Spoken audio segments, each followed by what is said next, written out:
मी भीमराव कडाळे पाटील. आपण बघताय BKP Marathi. BKP मराठीमध्ये आपलं सर्वांचं स्वागत. आज नवीन दिवस, नवीन विषय, नवीन दिवसाची नवीन अशी चर्चा.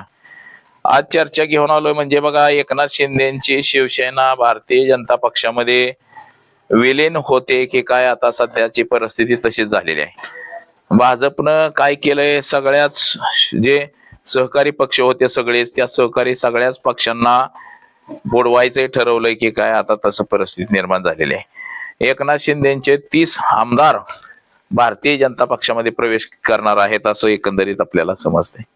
तर याच विषयाची आज चर्चा घेऊन आलोय. तर चला, सर्वप्रथम आपण जर चॅनल सबस्क्राईब केला नसेल तर चॅनल सबस्क्राईब करावा ही सर्वांना विनंती. आणि चला चर्चेला सुरुवात करूया. महाराष्ट्राच्या राजकारणामध्ये 2022 साठी मध्ये जो मोठा भूकंप आला, तो देशाच्या राजकारणाला ढवळून टाकणारा भूकंप ठरला.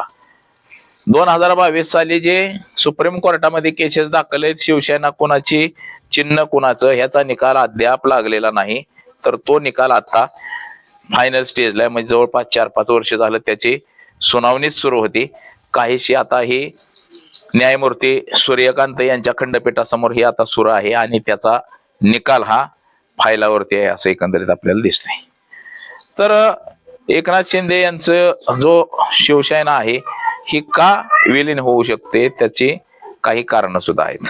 म्हणजे एकनाथ शिंदे यांची जी शिवसेना आहे, ही शिवसेना खरं पाहता या शिवसेनेचे संस्थापक अध्यक्ष हे अमित शहा आहेत, कार्यकारी अध्यक्ष देवेंद्र फडणवीस आणि उपाध्यक्ष हे एकनाथ शिंदे. जरी एकनाथ शिंदेना अध्यक्ष केलं असलं तरी ते नामधारी आहेत.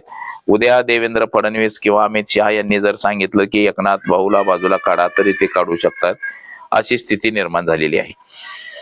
आता त्यातच महाराष्ट्र राज्यामध्ये चित्र असं तयार झालेलं आहे की एकनाथ शिंदे यांच्या विरोधात भारतीय जनता पक्षानं अनेक जण तयार केलेले. त्यापैकी एक गणेश नाईक हे नेहमी एकनाथ शिंदे यांच्या विरोधात सडेतोड अशी टीका टिप्पणी, सडेतोड असं बोलत आहेत. एकनाथ शिंदे यांना अडचणीत आणण्याची एकही संधी गणेश नाईक सोडताना आपल्याला दिसत नाहीत. म्हणजे एकही संधी सोडत नाहीत. आणि त्याहून ते अशीही टीका करतात की मला जर भारतीय जनता पक्षानं जर परवानगी दिली तर एकनाथ शिंदे यांचं राजकारणातलं नामोनिशान मिटवून टाकेल. त्यातच एकनाथ शिंदे यांचा जो सातारा जिल्हा आहे, सातारा जिल्ह्याच्या जवळ जे दरे गाव आहे, या दरे गावामध्ये ड्रगची सुद्धा मोठी कारवाई झालेली आहे. आणि ही कारवाई सुद्धा एकनाथ शिंदेच्या जिल्ह्यात असल्यामुळे काहीसा टीकेचा किंवा संशयाचा सोय ही एकनाथ शिंदे यांच्याकडे जाते. त्यांच्या शेताच्या शेजारून 6,000 कोटीचं ड्रगचं जप्त करण्यात आलेलं आहे. तसंच दुसरी गोष्ट अशी की ज्या नगरपालिका, नगरपंचायतीच्या निवडणुका झालेल्या आहेत, महानगरपालिकेच्या निवडणुका झालेल्या आहेत, यामध्ये गणेश नाईक हे एकनाथ शिंदे यांच्यावरती प्रखर आणि सडकून टीका करताना आपल्याला दिसतात. हे वारंवार आपण पाहिलं असेल की गणेश नाईक हे नेहमी एकनाथ शिंदेना अडचणीत आणण्याचं काम करतायत. तसंच एकनाथ शिंदे यांना अडचणीत आणण्यासाठी भारतीय जनता पक्षानं चाहो बाजूनी फिल्डिंग लावण्याचं काम सुरू केलेलं आहे. बघा, ज्या नगरपालिका, नगरपंचायतीच्या निवडणुका झाल्या त्यामध्ये एकनाथ शिंदे यांची बऱ्यापैकी माणसं निवडून आली, महानगरपालिकेला सुद्धा बऱ्यापैकी निवडून आली, तर जेडपी पंचायत समितीला सुद्धा निवडून येतीलच. मग एकनाथ शिंदे यांचं जे वाढतं प्रस्थ जर रोखायचं असेल किंवा एकनाथ शिंदेचे जे हे सगळे आमदार जर आपल्याला भाजपमध्येच आणायचे असतील, तर एकनाथ शिंदेची कोंडी करणं हाच भारतीय जनता पक्षाच्या पुढं मोठा उपाय आहे. आता कोंडी करायची तर कशी करायची, तर कोर्टाच्या माध्यमातून करायची किंवा ह्या इतर मार्गाने कोंडी करायची, इतर दुसऱ्या गोष्टीतून, असं काहीच काम सध्याचं भाजपचं सुरू आहे. भारतीय जनता पक्षामध्ये जाण्यासाठी एकनाथ शिंदे गटाचे अनेक आमदार तयार आहेत.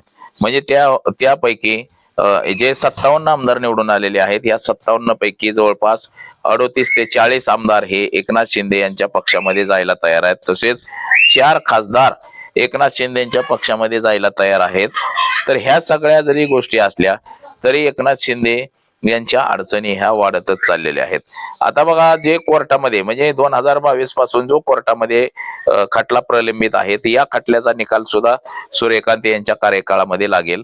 आता हा खटला फायनल स्टेजला आहे आणि हा फायनल स्टेजला असलेला खटला आता आता 14 फेब्रुवारीची त्याची तारीख आहे. 14 फेब्रुवारीला त्याचं शेवटचं अग्रीमेंट झाल्यानंतर महिन्याभरात त्याचा निकाल लागेल आणि या निकालामध्ये मात्र जरी एकनाथ शिंदेच्या बाजूने निकाल लागो किंवा उद्धव ठाकरे यांच्या बाजूने निकाल लागो, तरी एकनाथ शिंदे यांना आपल्या पक्ष हा भारतीय जनता पक्षामध्ये विलीन करण्याशिवाय पर्याय राहणार नाही.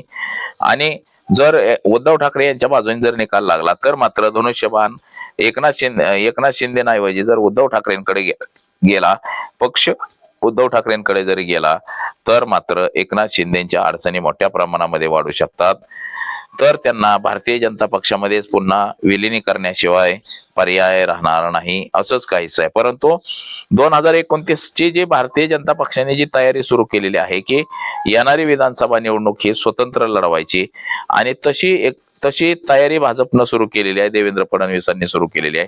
जे जे पराभूत उमेदवार आहेत हे सगळेच्या सगळे पराभूत उमेदवार आपल्या पक्षामध्ये घ्यायची चढाओढ लागलेली आहे आणि एकनाथ शिंदेच्या आमदारांच्या विरोधात ज्यांचा पराभव झाला हे सगळेच्या सगळे भारतीय जनता पक्षामध्ये सध्या आहेत. 1-2 नेते वगळता सगळे भारतीय जनता पक्षामध्ये गेलेले आहेत.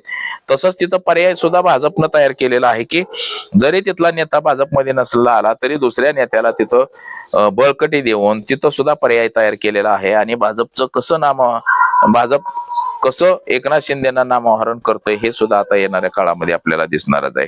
म्हणजे एकनाथ शिंदे यांची ताकद कमी करण्याचं काम भाजपनं हळूहळू कमी केलेलं आहे. मग ते सत्तेच्या माध्यमातून असो किंवा कोर्टाच्या माध्यमातून असो, एकनाथ शिंदे यांच्यावरती जी लटकती तलवार, टांगती तलवार जी आपण म्हणतो, ही टांगती तलवार मात्र भाजपनं ठेवलेली आहे. कोर्टाचा जर निकाल आला तर मात्र एकनाथ शिंदे यांना भाजपमध्ये पक्ष विलीन केल्याशिवाय पर्याय नाही. आणि तसंही पाहता 2029 ची जी भाजपची तयारी जोरदार ही जी पाहिल्यानंतर मात्र एकनाथ शिंदे यांचे जे आमदार आहेत त्यांच्या मनात सुद्धा चलबिचल सुरू झालेली आहे की बाबा हे उद्या जर भाजपनं जर मोठ्या प्रमाणामध्ये इन्कमिंग भाजपमध्ये एकतर होतंय आणि ताकद लावली, सगळ्यांना जर पैसा दिला, जर निवडणुका जोरदार झाल्या तर आपला पराभव निश्चित आहे, असं सुद्धा काही जणांना वाटतंय. आणि त्याच्यामुळं बरेच आमदार हे भाजपमध्ये जाण्यासाठी सुद्धा सध्या तयार आहे. मगाशी मी ज्या आकडा सांगितला की 38-40 आमदार हे भाजपमध्ये जातील तर 4 खासदार म्हणजे उर्वरित सुद्धा सगळेच जातील, 1, 2, 3 सोडले तर बाकी सगळे भाजपमध्ये जायला तयार होतील. आणि त्यामुळे एकनाथ शिंदे यांना सुद्धा भाजपमध्ये जाऊन आपलं स्थान निर्माण करावं लागेल, कारण की शिवसेनेचं वाताहत झाल्याशिवाय राहणार नाही. आणि कोर्टाचा निकाल हा जर एकनाथ शिंदे यांच्या विरोधात गेला तर मात्र फारच मग तर अवघड होऊन बसल. भाजपनं सगळ्याच बाजूने एकनाथ शिंदे यांची कोंडी करायला सुरुवात केलेली आहे आणि ती हळूहळू कोंडी केलेली सुद्धा आपल्याला दिसते की बाबा एकनाथ शिंदेना कसं अडचणीत आणलं जातंय, कसं डॅमेज केलं जातंय.